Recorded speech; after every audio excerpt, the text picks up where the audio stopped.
share with you a small bit of my life so that you will understand why becoming a CASA Volunteer 8 years ago is so very important to me. I was born in 1959, and I have an older sister who is almost 7 years older than I am. From the very beginning, we were very close, and given the family dynamics we grew up in, our entire relationship was to protect each other. I was put in her bed at the age of 6 months old, and from that moment on, she and I were connected to each other in a very protective sort of way. I adored my big sister, and I followed her everywhere she went. When I was 3, she and I created our own sign language so that we could protect each other as much as possible from what was going on in our home. My father, he was the comedian in the family.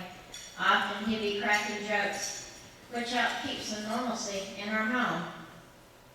However, I never knew when that would change. My parents argued often, and there were times that he was volatile and abusive towards my sister, my mother, and myself.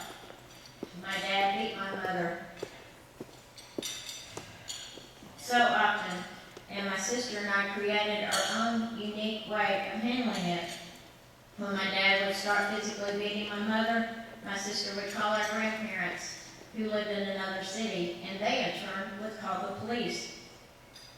Nothing was done about the violence in our home. You see, my dad, he was the choir director at our church, and my mother, who taught Sunday school.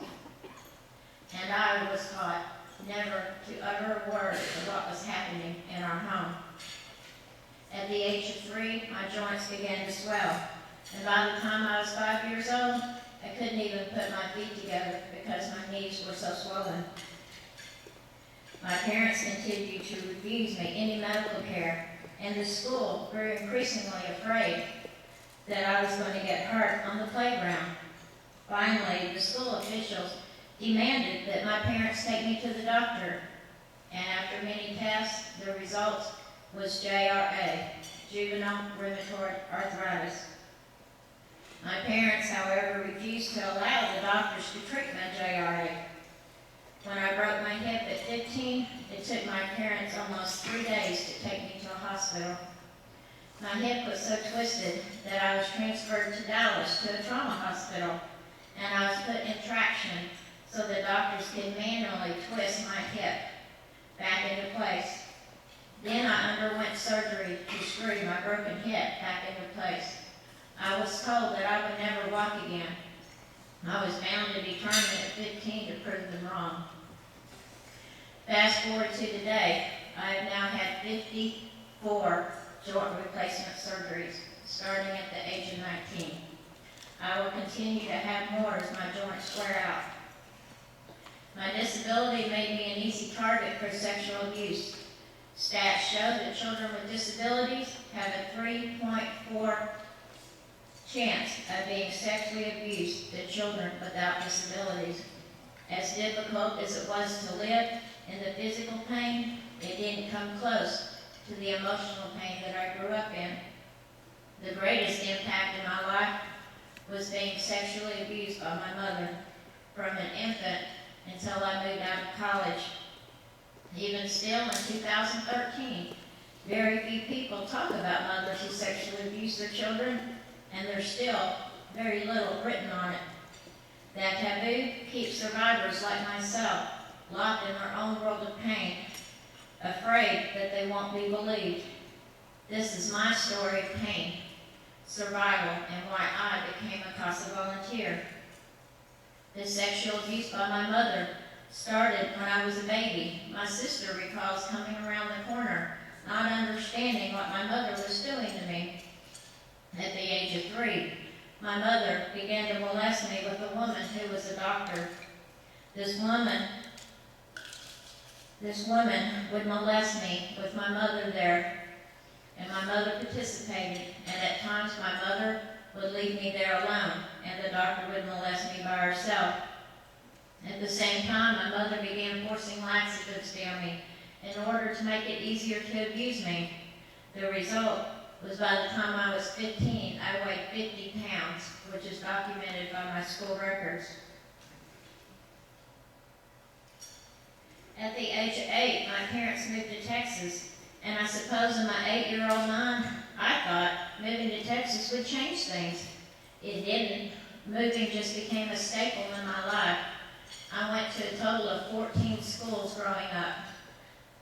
I lived anywhere from 2 years, which was the longest, to 30 days, which was the shortest. I think what hurt so much was not that I was bullied, pushed down, kicked, and screamed by my peers, but my mother would introduce me not as Nancy, my daughter, but as, this is my crippled daughter. No amount of begging or pleading for her to stop worked. It was humiliating and shaming to me as I grew up. To make matters worse, my dad continued to tell me that he had wished I would have been born after I was 13 because he didn't really like kids. Besides, he told me, you don't become a real person until you turn 18. By the time I was 14, though, I knew I wanted to become a social worker. I still did not have the words for what was happening to me at home, but I knew deep down what was happening shouldn't be, and I did not want other children to experience what I was going through. I read every child abuse book that I could lay my hands on in high school, and I already knew what it was like to endure torture, but what I really wanted to know was how to seek help and who should intervene. Why didn't my daddy stop my mom from hurting me? Why didn't I matter? Was I so ugly? What I really wanted to know was, what about me? I realized that our teachers are the one persons that people in our lives that have the greatest impact. I work with teachers today who still think it's not my place to get involved. Every teacher should watch for the signs that I displayed. Crying in school, sucking my thumb, having no friends, hiding under the school steps just for starters. Even worse, teachers do not want to imagine that mothers sexually abuse their children. The one person who is supposed to love and protect our children, how could they hurt us in such a sick and perverse way? A recent survey says that 87% of all sexual abuse survivors by mothers were not believed when they first told about their abuse. My parents did not support my decision to go to college and to become a social worker. My sister had quit college to get married, and they thought I would too, so they refused to pay. So I worked 2 jobs. I babysat in the evenings, and I had 5 joint replacement surgeries while going to college. I went on to graduate in my class 1983 with my bachelor's of social work degree and no student loans.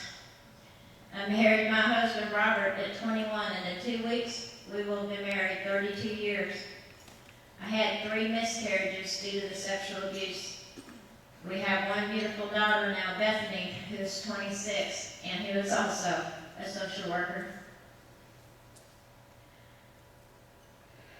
Robert has been my rock through my journey of surgeries. He's been patient with me while dealing with nightmares, flashbacks, and memories of the past. I've learned to never be surprised by what the doctors find on my x-rays. My dentist discovered that my jaw had been broken around the age of 3 and had never been set. Now I have little bone left and severe TMJ. My orthopedic surgeon discovered 2 different breaks in my arms that were never set properly. Due to the JRA that has set in, I now have holes in my bones the size of nickels. When I moved to Texas when I was 8, my sister and I had never had our immunizations, and we had to stay out of school until we could get them all. No one, from the doctors to the school officials, asked why did an 8 and a 15-year-old never have any of the immunizations. Yet I do not want my abuse and my JRA to define me. In 1990, I had to quit my social work position and go on disability due to having surgery after surgery after surgery. But I wanted to make a positive impact in the life of a child. I first volunteered at child abuse prevention for 11 years. After they lost the grant money due to the program I was in, I decided to volunteer at CASA. As a CASA volunteer, I have a chance to intervene and change the life of a child. No one tried to intervene or asked if I needed help. In first grade, I was hit in the head by some bullies on the playground, taunting me because I looked different. My joints were swollen and I couldn't run. They threw large rocks at me and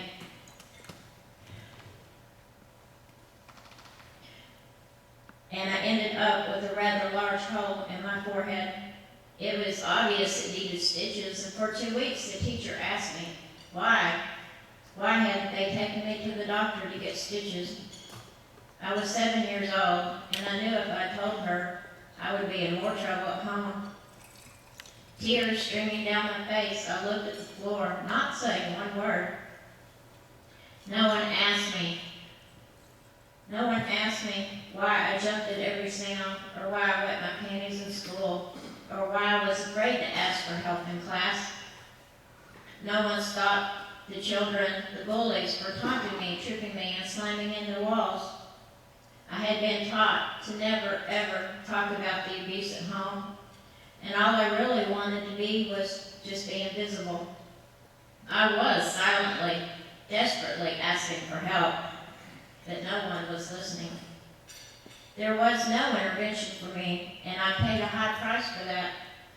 I paid a high price by the silence by the teachers and the family members who chose to look the other way. I trusted no one as the abuse had destroyed my sense of safety. The abuse greatly impacted my marriage. There were times that my husband looked on helplessly while I had a flashback. Even though I was an adult at those times, I was reduced to a small, scared child, still afraid of being hurt yet again. Yet I was able to get the help I needed, and I pushed through the pain that tried to stop me from every turn. There is no way that I can forget the abuse that I went through because it's ingrained in me, just as the blue eyes that I have. Even if I could, though, I wouldn't forget. I know too well the damage that the abuse does to a child, and my memories enable me to understand how important it is to intervene as quickly as possible. I heard about CASA about 8.5 years ago, and I knew then that I had found the niche where I could impact the life of a child. I believe early intervention means that a child does not have to lose hope for living in a safe, loving home. This is why I am a CASA volunteer. I have worked with 23 children in Davidson County CASA. Hopefully in the future, there will be 23 more adults who will be able to say, Miss Nancy was my friend.